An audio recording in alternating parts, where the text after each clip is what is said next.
Fucking Roadhouse. Dude. Okay. I had never seen this movie. Neither had I. We decided to do something a little different and watch something kind of out there.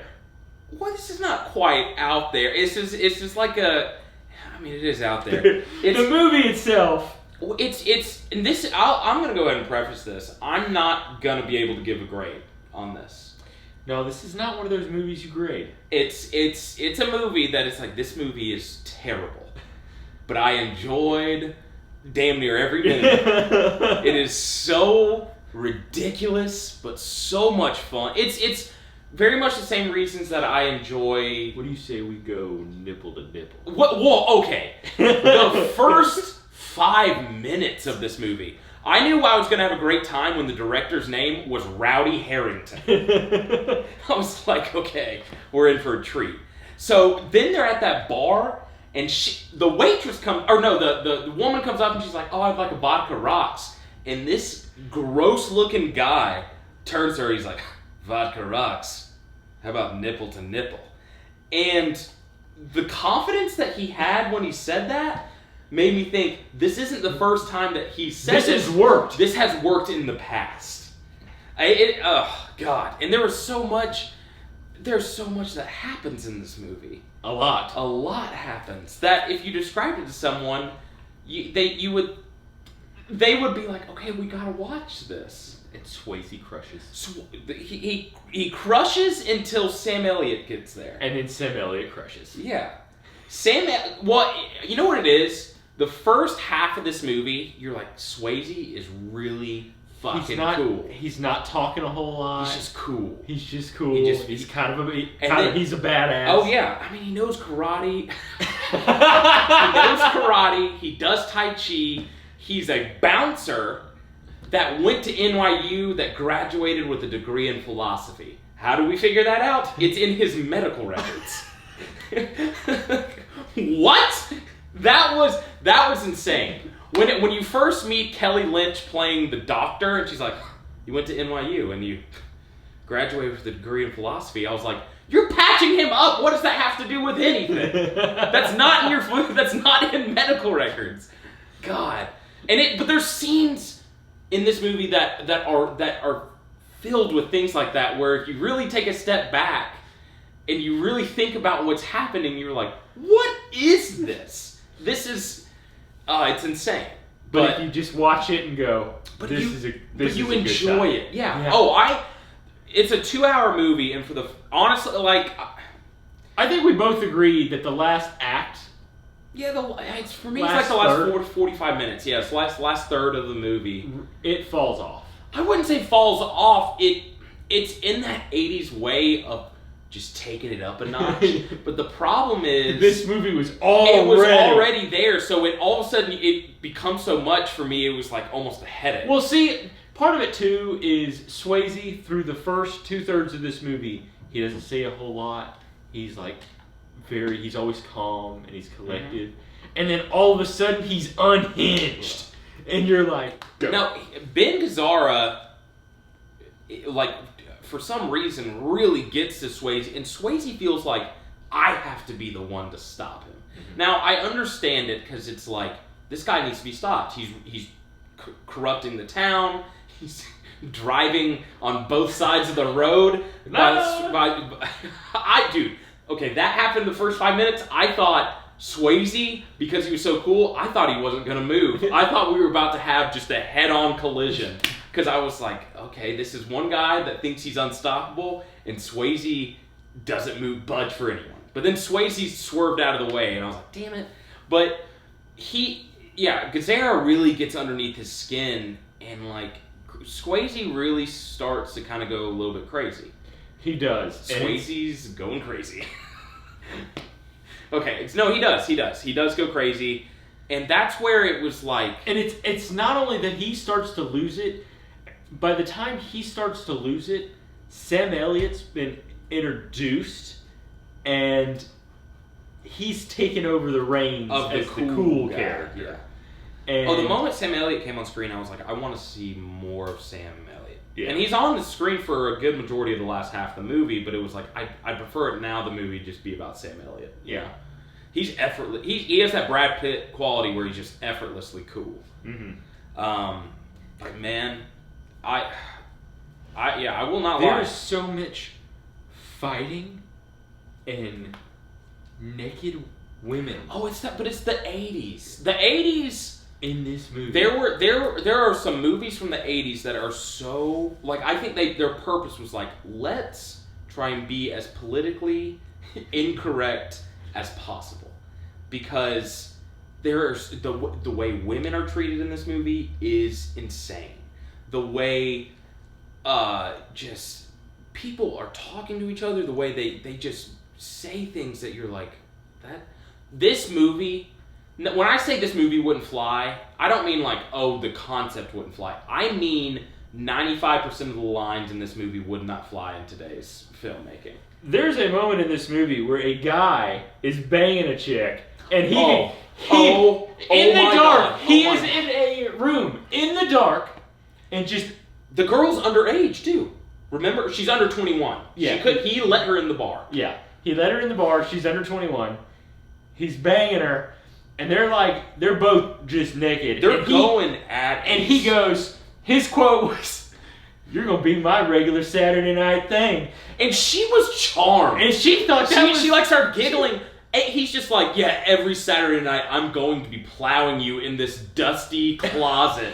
And then Swayze opens the door, which allows a lot of light.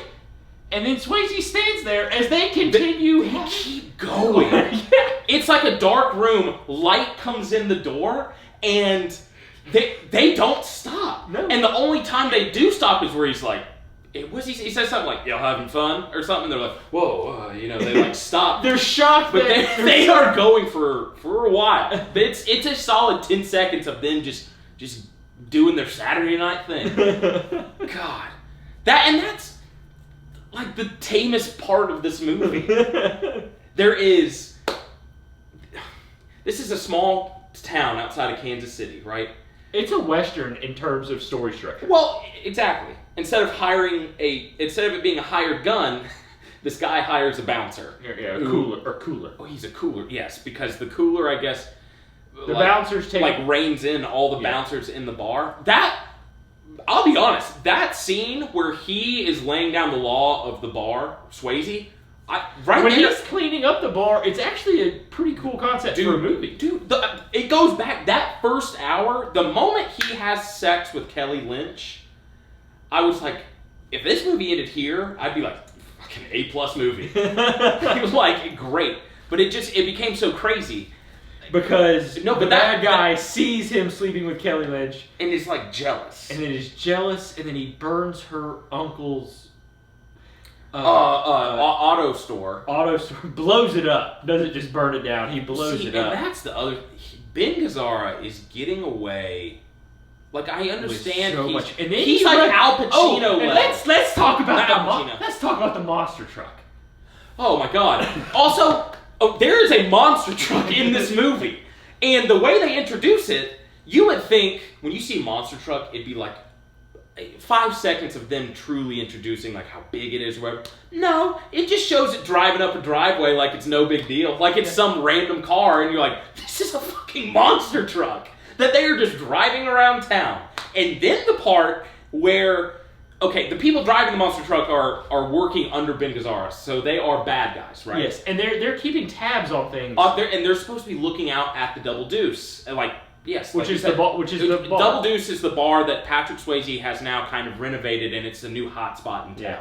And so they're keeping tabs on the Double Deuce, and it's almost supposed to seem like they're undercover, like they're sitting in the dark. They're sitting in a dark and they're cab, like taking the. But they're in a monster truck.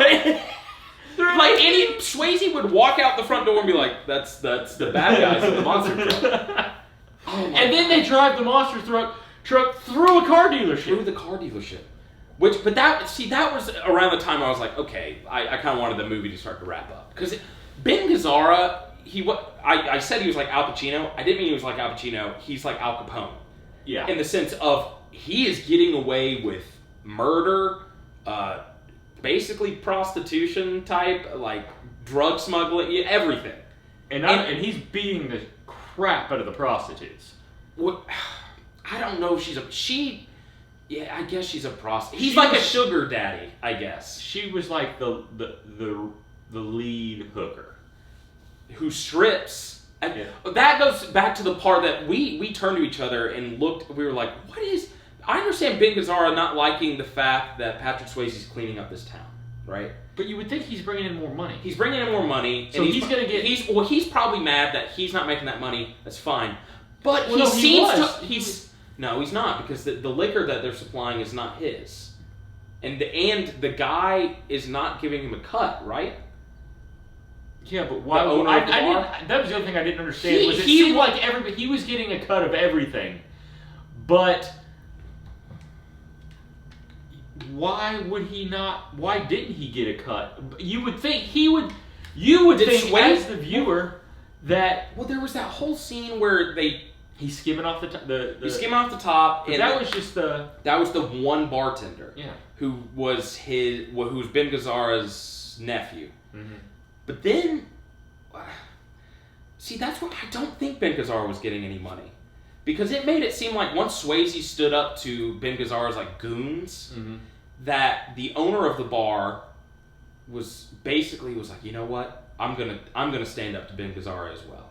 Like, he kind of got a little bit of his balls back. So I would assume that, like... You got your balls back, Dad. How does it feel? The whole scene with the monster truck going through the car dealership, that was among the time. But going back to Ben Gazzara taking over the town, and more importantly, trying to take the bar back, when you're introduced to this bar, there's a fight starting every 5 seconds. Women are just showing their breast, like dancing on the table. It truly looks like a Wild Wild West saloon, like what you picture a Wild West saloon like. And Ben Gazzara, the bar ends up becoming a very established place. Like, people are going there. When I say clean, it's clean in the sense that there's not fights, people aren't having sex. Still the 80s. It's still gross. And speaking of... I'll get back to what I was about to bring up. Ben Gazzara seems to want the bar to be like it was at the beginning. Which I just don't understand. Like, it wasn't making any money that way, but he wants it so that people are getting into fights and showing their tits and stuff. And you're like, the motivation was not strong for me. What I was about to say, the 80s... in the 80s, movies seem to tiptoe this line of, like, it is either hot or it is gross. Anyway, the movie's great. I don't know. Swayze has, like, we didn't even talk. Swayze rips out a guy's throat in this movie, which, and like I mentioned to you, instead of Chekhov's... Okay, first of all, instead of Chekhov's gun, it's a Chekhov's throat rip. Because within the first 5 minutes, they're like, that's Dalton. He killed a guy once. Right? He, like, mimicked, like... Yeah. And the guy was like... I was like, what? Okay. But right there, you're like, he's going to rip out someone's throat in this movie. Yeah. And he does. Yeah, he does. And then he, like... Okay, first of all, the guy pulls a gun on him.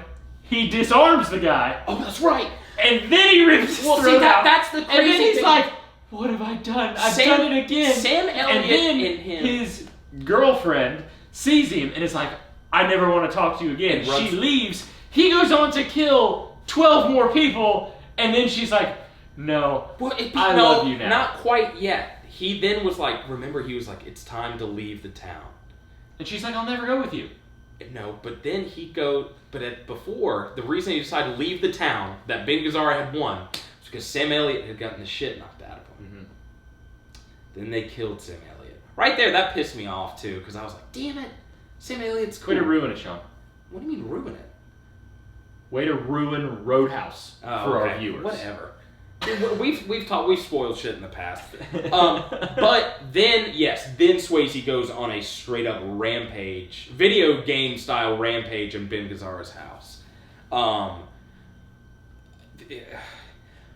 The thing is, Swayze's having a conversation with Sam Elliott, and Sam Elliott's is like, you do not need to feel bad for killing that guy. Because in the past, he killed the guy by ripping out his throat. And he goes, that guy had a gun on you. And he goes, you have one of two options, which is you either kill him or, I guess, get shot. Yeah. His, whatever he's saying.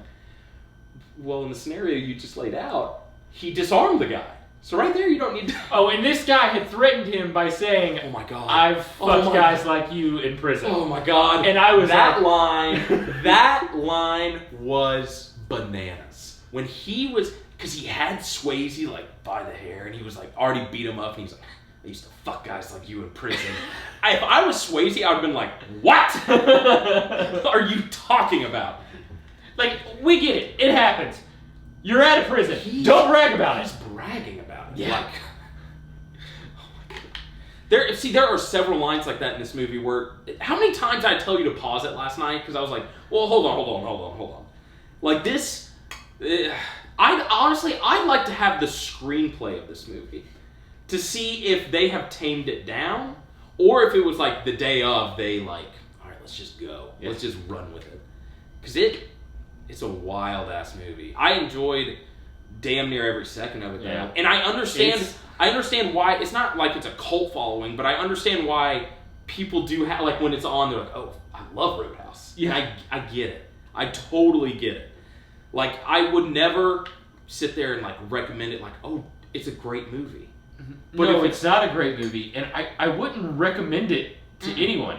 But if somebody mentions to me they're interested, I'm like, watch it. Put it on. We're putting it on. Well, it's a great late night movie. I could see people making drinking games out of it, or like, let's have a few beers, watch Roadhouse or whatever, because it's that type of movie. I think it's also a movie that's if you watch it alone, you're like, this is ridiculous. If you watch it with friends, might be one of the most fun times you'll ever have, because you really start to just look at every line and you're like, oh my God. It's so crazy. It's so crazy. I don't know. You're gonna be my regular Saturday night thing. That scene, man. That was when I was like, okay. Like that scene, Sean. There's like 3 other things that happened before that. That was the scene. Oh that was the scene where I was like, and it wasn't just that line. It was the whole situation. They just kept going. Like, you would think they could see light come through, and they'd be like, someone's at the door. No. It just kept going. Oh, man. But, yeah, I don't know what else there really is to say about this movie. No. There's not much. It's on Netflix right now. Yeah. For anybody who has any interest in that type of movie. In a movie that's so bad that it's good, or so ridiculous that it's good, watch Roadhouse. I would recommend it on that level. Yes. Would you watch it again? Yeah. Yeah. Yeah. But see, it goes back to my point. I don't know if I'd watch it alone. It doesn't matter. I don't know, man, because I feel like I'd watch it alone and start to become sad. You know? I mean, you might. We'll test the waters. So, but yeah, that's our take on Roadhouse. Roadhouse.